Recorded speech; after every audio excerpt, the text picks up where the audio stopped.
Long term માટે ઉભા રહેવાય?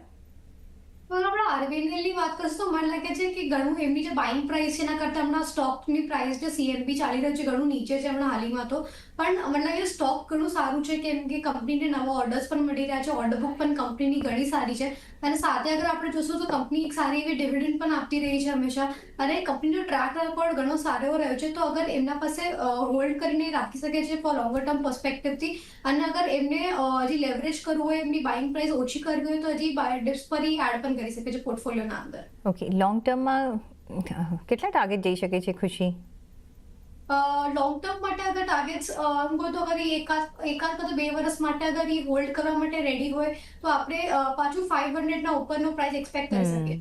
ઓકે, તો 1 થી 2 વર્ષ જો તમે વધારે હોલ્ડ કરવાના હો તો પાછું 500 રૂપિયાની ઉપર આપણે પ્રાઇસ જોઈ શકીએ છીએ. તો આપણે ભાઈ તમારી 625 રૂપિયાની અત્યારના ખરીદી છે, રાઈટ? તો અને અત્યારના 312ની આસપાસ ચાલી રહ્યો છે. તો ઇટ્સ બેટર કે તમે અત્યારના એવરેજ કરીને તમારી જે કોસ્ટ પ્રાઇસ છે ઓરિજિનલ એને ઓછી લાવી દો અને પછી તમે 1 થી 2 વર્ષ માટે અહીંયા ઊભા રહી શકો છો. કાઉન્ટર તો એ સારો છે અને સ્ટ્રોંગ છે.